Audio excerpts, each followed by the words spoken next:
오늘 출애굽기 23장 14절에서 16절 말씀을 통해 감사는 명령입니다 라는 제목으로 여러분과 같이 은혜의 말씀을 나누도록 하겠습니다.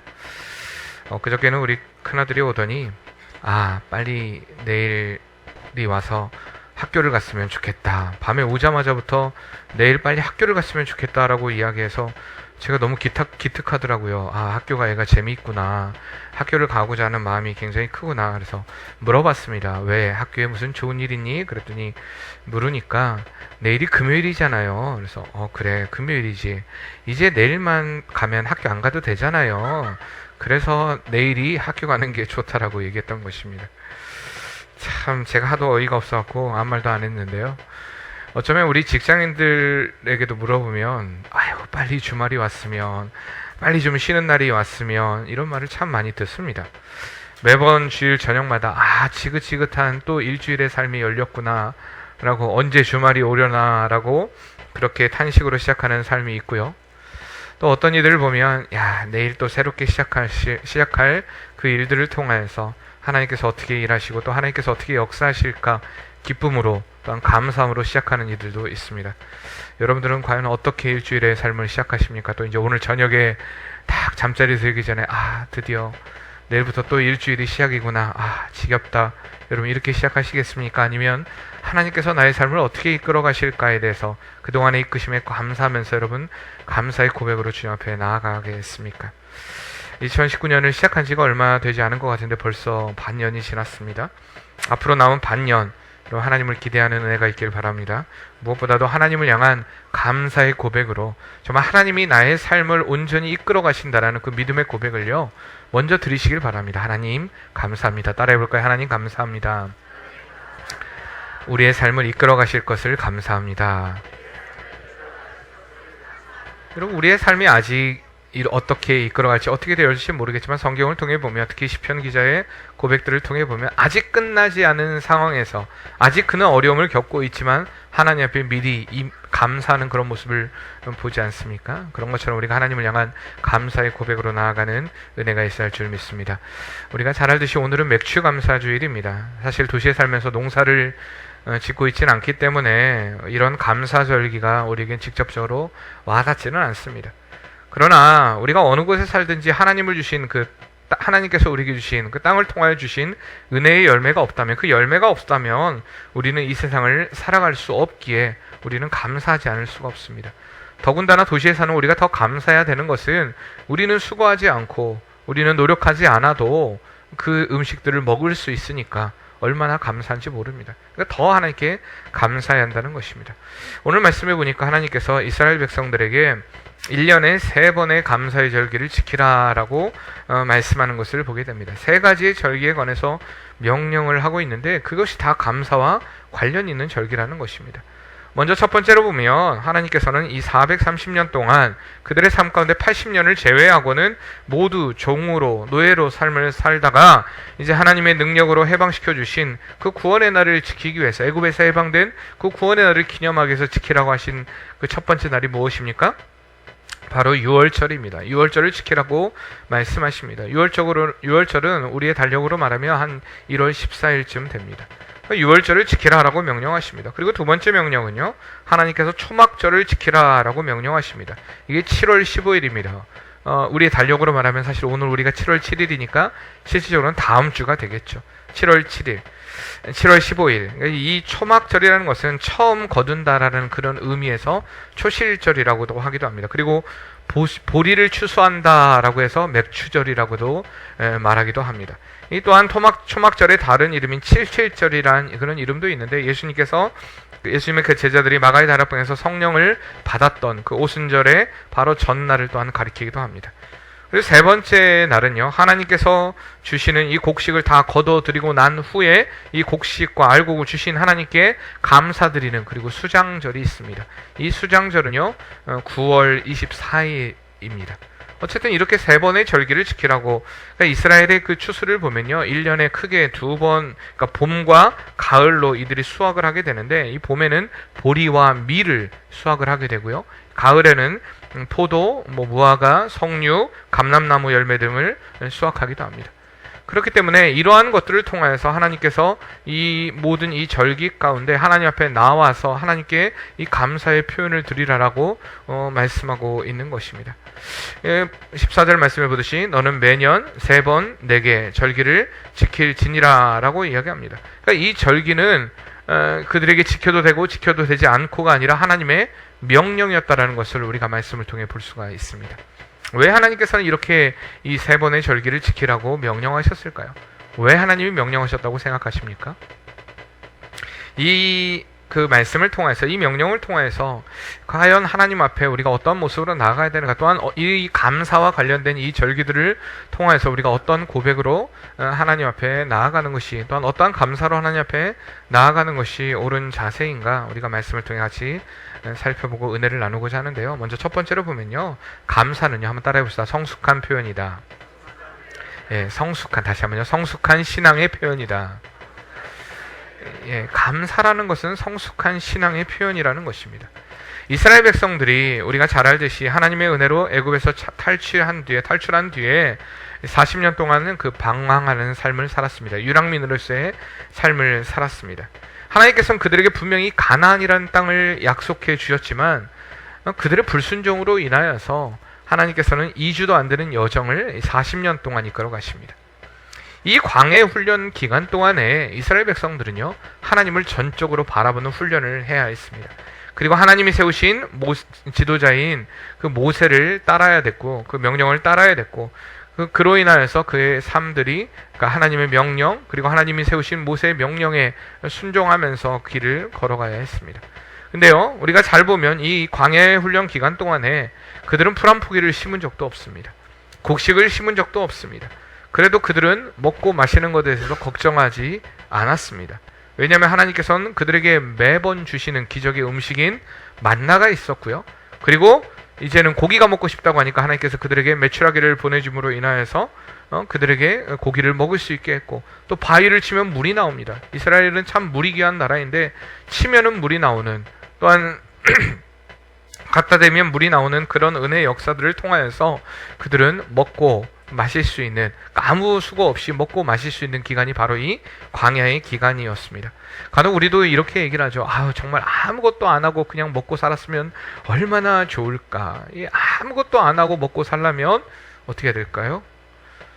이스라엘 백성들이 그랬던 것처럼 이들이 아무것도 먹지 않고 살 수 있는 방법은 여러분들에게 있습니다. 물론 불가능하긴 하죠. 있긴 있어요. 우리 지금 여러분들도 대부분요, 이렇게 아무것도 하지 않고 먹고 살았던 기간들이 다 있었습니다. 지금 저쪽에 유아실에 있는 아이들은요, 아직 아무것도 안 하고 먹고 사는 기간을 거치고 있습니다. 무슨 얘기인지 아시겠죠? 우리는 이미 우리의 유아기 동안에 이미 우리가 노력하지 않아도, 그렇죠, 아무리 우리 이순자 원사님도 분명히 응애했던 시절이 있고, 그 시기에는 아무 노력도 하지 않고도 먹고 충분히 살았다는 것입니다. 어쩌면 그 아무런 수고 없이 이스라엘 백성들이 이 40년을 살았던 기간은요, 그들에게 사실 하나님이 감사의 절기를 지켜라 요구하지 않았고, 하나님께 무엇을 드려라라고 요구하지 않았습니다.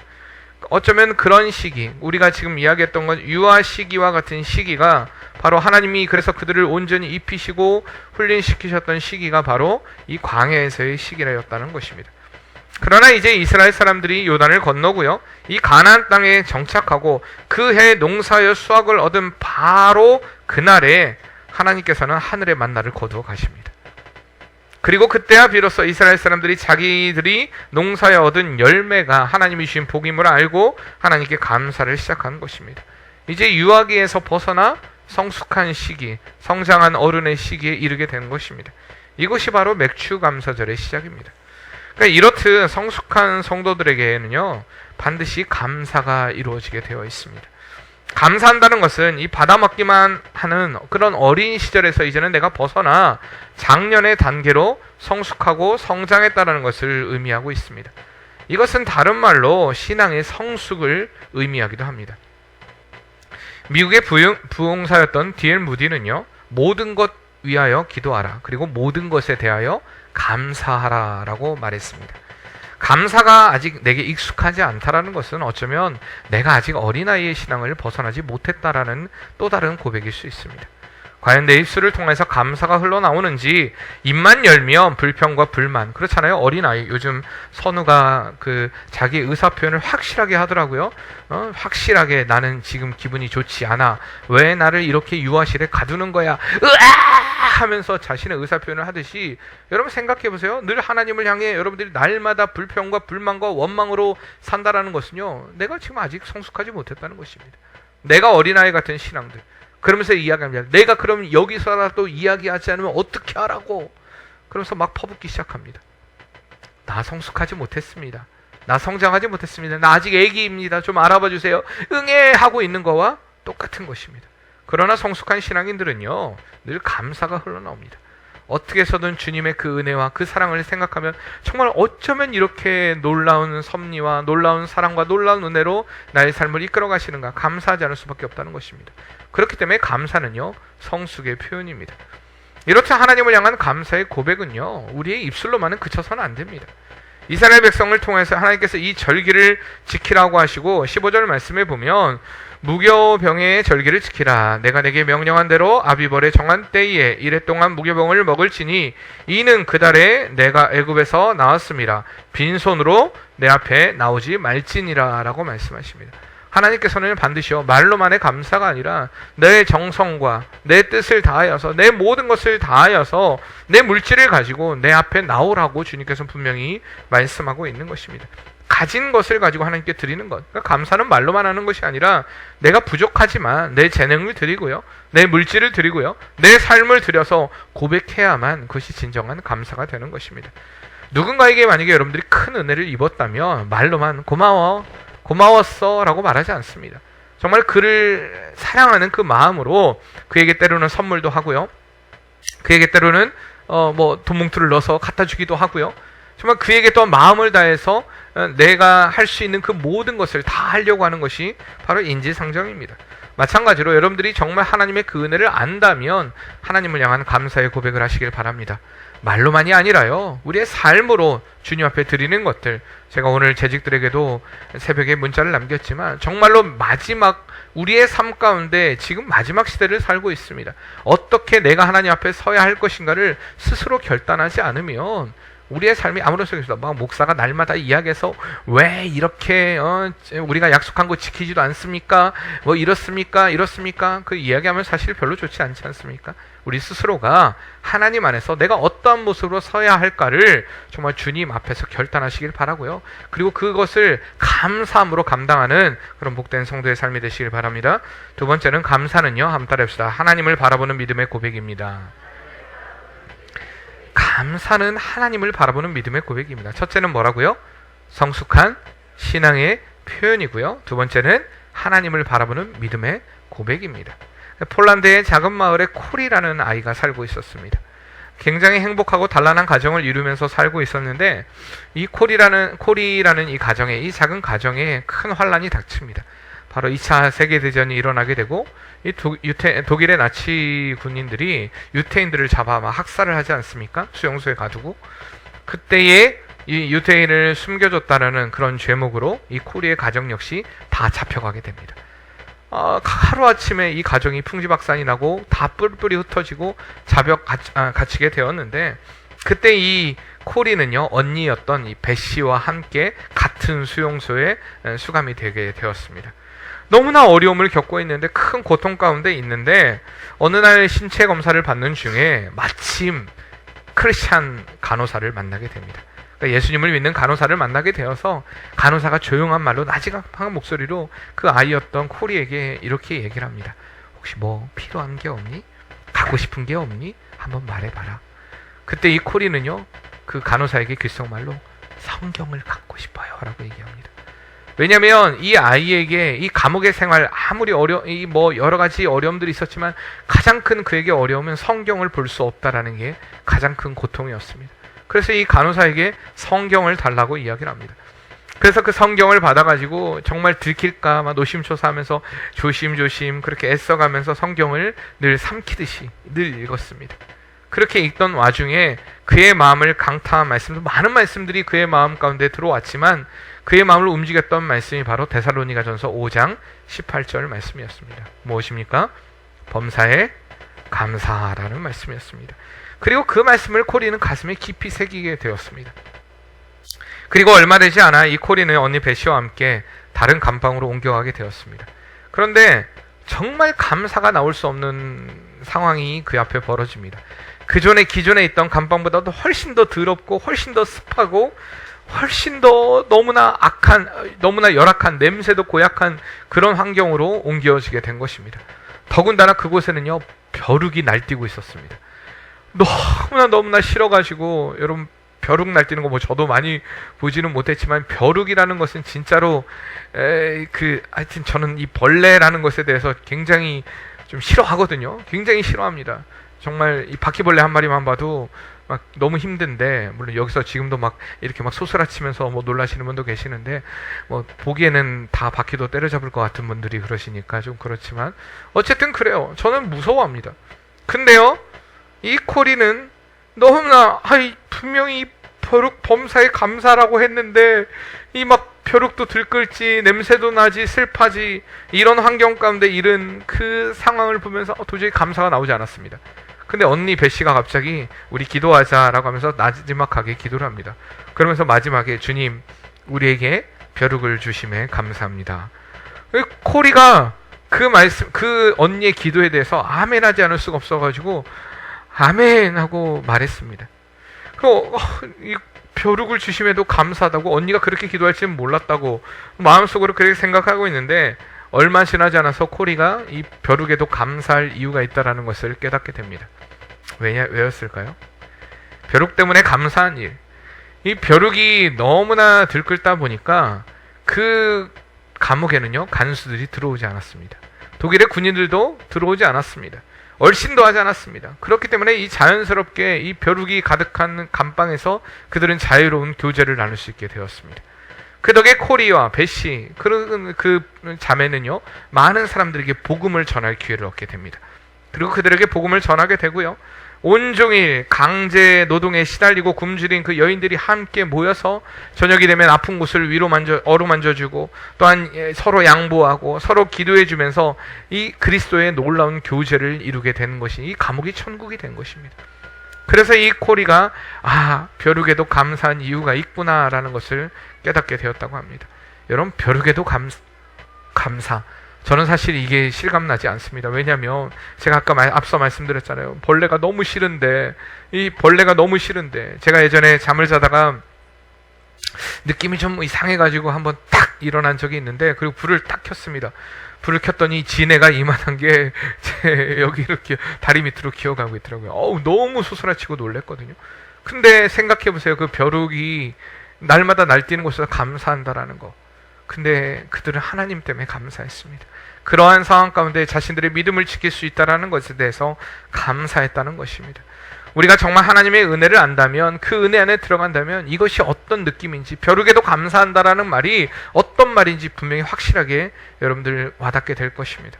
시편 50편 23절에 보면, 감사로 제사 드리는 자가 나를 영화롭게 하나니 그의 행위를 옳게 하는 자에게 내가 하나님의 구원을 보이리라 라고 말씀하고 계십니다. 하나님은 감사하는 자에게 하나님의 은혜를 보여주십니다.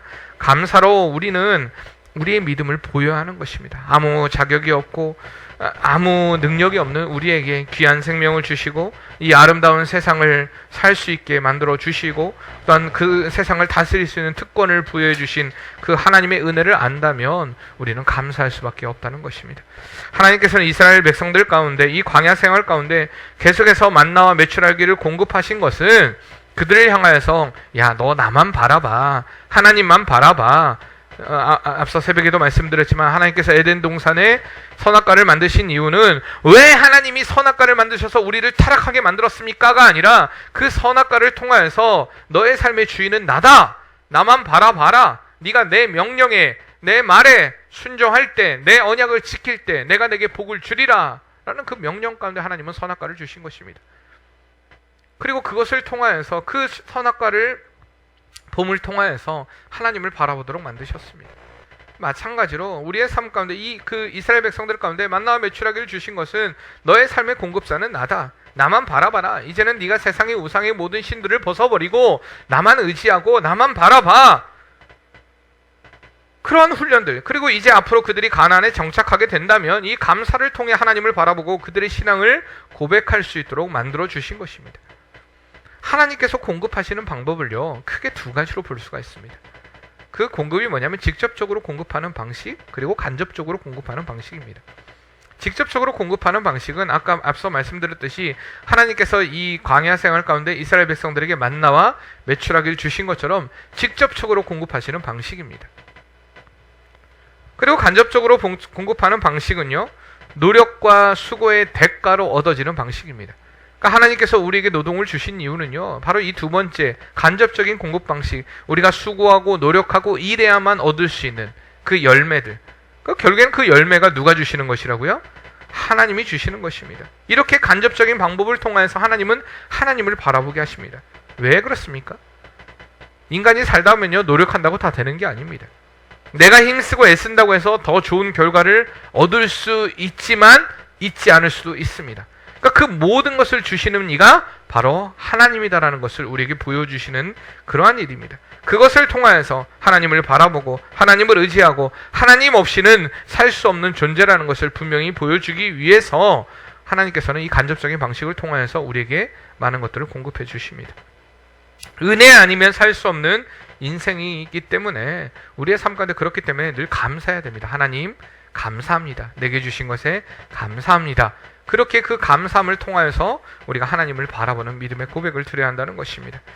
사랑하는 성도님들, 더 감사로 하나님께 가까이 가는 은혜가 있기를 바랍니다. 벼룩에도 감사, 참 이게 너무 힘든 일이죠. 내가 원하는 환경이 아니고 내가 원하는 상황이 아니고 내가 원했던 모든 일들이 아니지만 하나님이 주심을 알고 감사하는 것, 이 성숙한 삶이 저와 여러분의 삶이 되길 바랍니다. 세 번째 보면 감사함으로 한번 따라해봅시다. 주님의 더 큰 복을 받아 누리게 됩니다. 감사함으로 우리는 하나님의 큰 복을 받아 누리게 된다는 것입니다. 하나님은 하나님을 섬기고 하나님께 헌신하는 자들을요, 그냥 가만히 놔두시지 않습니다. 왜 내가 하나님을 위해서 이렇게 살아가고 있는데 하나님은 나를 가만두십니까? 라고 생각할지 모르지만 그렇지 않습니다. 제가 며칠 전에 그 페이스북을 통하여서 어떤 글을 봤는데 너무, 그러니까 남편이 그 뇌결핵 병에 걸려가지고 고생하는 그 아내에 관한 이야기였습니다. 아이를 키우면서 너무나 힘든 과정 가운데, 그러니까 4시 반까지 남편에서의 병원에서 남편을 간호하고 그런 일을 하다가 이제 4시 반에 나와가지고 교회 새벽 예배를 갑니다. 새벽에 하나님께 기도합니다. 기도하면서 하나님 왜 나를 사랑하지 않으십니까? 그래서 기도 내용이 이거예요. 왜 하나님 나를 사랑하지 않으십니까? 제가 안타까웠어요. 우리의 삶이 그럴 수 있습니다. 왜 하나님 나에게 이런 시련이 닥칩니까? 왜 나만 이런 고통을 겪어야 됩니까? 왜 날 사랑하지 않습니까? 그러나 우리의 삶의 진정한 성숙은요, 바뀌어야 됩니다. 진짜 성숙한 신앙은요, 하나님 감사합니다.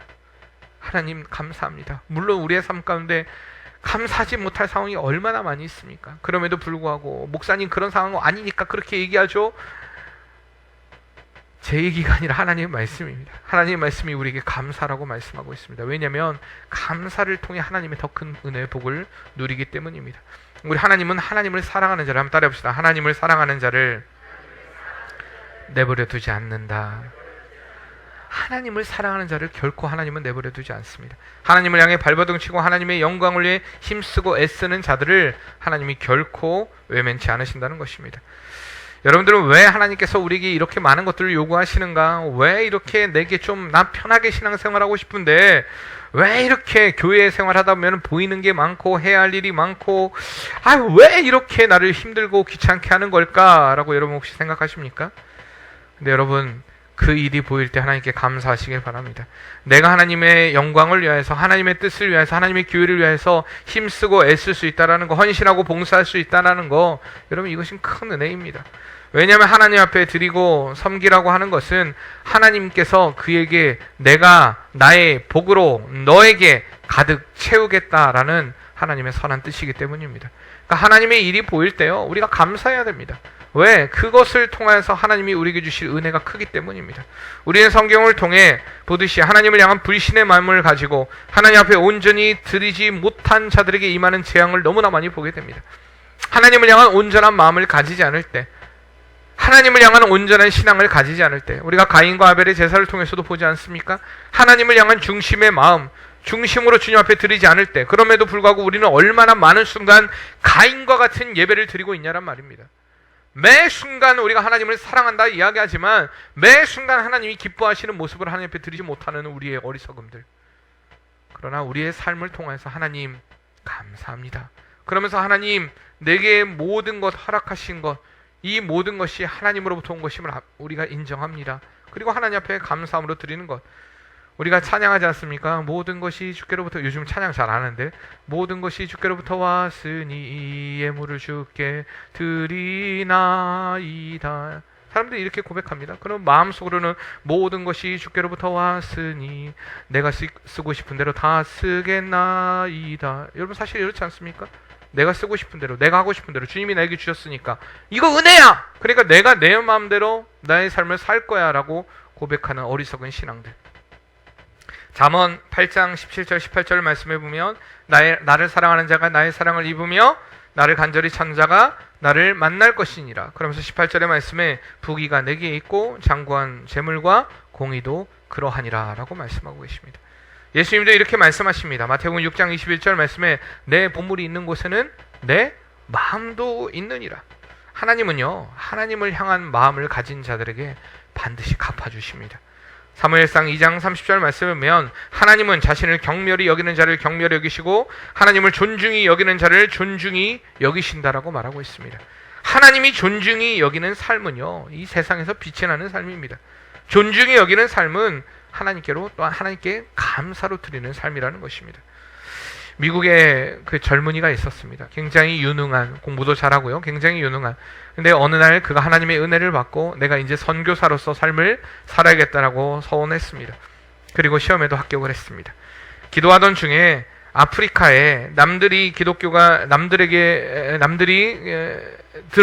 그들이 들어보지 못한 이 복음, 그 복음으로 인해서 아직 예수님을 믿지 아니한 그 미전도 종족에게 복음을 전해야겠다라는 생각을 하고, 그는요, 사람들이 잘 가지 않는 식인종 그 집단촌에 선교를 하기로 마음을 먹었습니다. 그곳에 이미 몇몇 선교사들이 발을 디뎠지만 목숨을 잃은 상태였고요. 그는 파송을 앞두고요, 여러 가지 준비를 하고 있었습니다. 여러 가지 준비를 하고 그러다 어느 날 길을 걷다가 교통사고가 나고 맙니다. 그리고 다리 하나를 절단해야 됐습니다. 5시간이나 수술을 받게 됐고요. 그가 눈을 떴을 때는 이미 한쪽 다리가 잘려나가는 상태였습니다. 크게 실망을 하게 됩니다. 통탕과 비탕으로 괴로움을 이기지 못하고 견디지 못하고 병원이 떠나가도록 울부짖습니다. 하나님! 제가 선교사로 나가는 마당에 왜 제 다리를 가져가셨습니까? 왜 제 다리를 자르신 겁니까? 하나님, 왜 내게 이런 시련이 있어야 합니까? 막 울부짖으면서 기도하기 시작했습니다. 그의 통곡 앞에서도 하나님은 좀처럼 응답하지 않으셨습니다. 그러다 어느 날 청년은 문득 다리 하나가 남았다는 사실을 깨닫게 되었습니다. 아, 내가 다리 하나는 잃었지만 아직 한쪽 다리는 있구나. 그리고 끊어진 다리 대신 남은 다리 하나를 발견하고 이제 남은 다리 한쪽으로 인해 감사하기 시작했습니다. 하나님, 2다리가 아니라 한 다리 잃게 하시면 감사합니다. 그리고 수술 부위가 회복되면서 하나님 앞에 서약한 대로 그는 선교사로 나아가기로 결심을 했습니다. 그리고 한쪽 다리에 고무다리를 끼고 이 아프리카 오지로 출발했습니다. 식인종 부족을 찾아갔습니다. 그 부족이 살고 있는 숲에 이르자마자 예상한 대로요, 식인종들이 구름대처럼 몰려왔습니다. 그리고 그를 잡아 가뒀습니다. 이 청년이 나도 이제 전임 선교사들처럼 죽임을 당했구나 하면서 기도하기 시작했습니다. 그때 지혜가 떠오르답니다. 추장을 좀 만나자고, 추장 좀 보자고. 추장을 만났습니다. 추장에게 왜 나를 불렀냐고. 왜 당신들은 나를 잡아먹으려고 합니까? 그때 그 식인종들이 하는 말이, 백인 고기 맛을, 이제 선교사들이 안 가니까 백인 고기 맛을 본 지가 오래돼서 내가 잡아먹으려고 한다. 내가 죽는 것은 겁나지 않는데 내 고기가 별로 맛이 없다. 잡아먹지 마라. 그랬더니 네가 나를 속이려고 하느냐? 그럼 한번 내 고기 맛 좀 봐라 하면서 그가 고무다리를 뚝 떼어가지고 추장에게 갖다 줬습니다. 세상에 많은 인간들을 잡아먹었지만 자기 자리를 떼어가지고 잡아먹으라고 한 놈은 처음이었습니다. 추장이 아이고 그러면서 이 다리를 삶고 삶아가지고 다 다들 모여갖고 다리를 물어 뜯는데 아무리 다리를 뜯고 뜯어도 이 다리가 뜯기지 않는다고 합니다. 그래서 야, 얘는 맛없는 놈이구나. 그래서 살려줬다고 합니다. 그때부터 그들에게 복음을 전하기 시작했다는. 저 이분 이름을 찾으려고 하는데 이름이 없어요. 근데 이 예화는 제가 옛날에도 여러분들에게 했던 이야기입니다. 이게 실제 있었던 이야기라고 합니다. 우리의 삶 가운데 이해가 되지 않는 경우가 있습니다. 정말 왜 하나님 나에게 이런 일을 허락하셨습니까? 왜 나에게 이런 질병을 주십니까? 왜 나에게 이런 시련을 주십니까? 왜 나에게 이런 어려움을 주십니까? 왜 나만 이런 고통을 당해야 합니까? 하나님, 어떻게 내가 감사할 수 있겠습니까? 어떻게 내가 주님 앞에 주님의 이름을 높이고 찬양할 수 있겠습니까? 그러나 사랑하는 성도님들, 우리는 어떠한 경우에도 감사하는 생활을 포기해서는 안 됩니다. 왜요? 하나님의 명령이기 때문입니다. 감사는 뭐라고요? 하나님의 명령이기 때문입니다. 명령이기 때문에 우리가 하나님의 은혜를 알고 감사하게 될 때 이 길이 바로 하나님을 기쁘시게 하는 길이고 하나님의 은혜의 보좌를 움직이게 하는 길이며 하나님의 은혜의 복을 받는 길이라는 것을 여러분 잊지 마시길 바랍니다. 감사는 뭐라고요? 하나님의 명령입니다. 감사는 뭐라고요? 옆에 분들과 다시 한번 인사합시다. 감사는 하나님의 명령입니다. 이 감사를 통해서 하나님을 바라보게 하시고요, 하나님을 통해서 놀라운 그 구원의 은혜 역사를 누리도록 만들어 주십니다. 오늘 이 역사를 누리는 우리 하반기, 우리 전반전이 끝났다면 이제 우리 후반전이 시작이지 않습니까? 우리의 시반전. 지금은 어쩌면 그래 우리 하프타임이라고 합시다. 그래서 여러분들이 어쩌면 너무 긴 하프타임을 지금 가지고 있었습니다. 너무 오랫동안 쉬었어요. 이제 우리가 후반전 하나님의 영광을 위해 달리길 바랍니다. 축구할 때 축구를 보다 보면 안 뛰는 사람들 보면 뭐라고 합니까? 끝나고 나서 아이 저놈 진짜 뛰지도 않고 지 몸만 사리고 아끼고 저러더니 아이고 졌다고 아마 인터넷에 폭풀 댓글이 올라오면서 막 엄청난 욕을 얻어먹을 것입니다. 여러분 물론 우리 교회가 그렇게 욕하진 않을 겁니다. 또 하나님이 여러분들 향해 그렇게 하진 모르겠습니다. 자, 여러분들 하나님의 그 은혜를 알고요, 분명히 하나님의 심판이 있습니다. 여러분들이 행한 그대로 하나님은 갚아주십니다.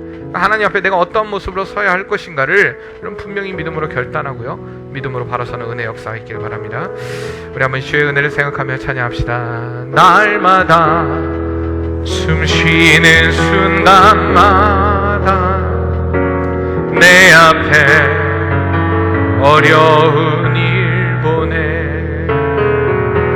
주님 앞에 이 몸을 맡길 때 슬픔 없네 두려움 없네 인생의 어려운 순간마다 인생의 어려운 순간마다 주의 약속 생각해보네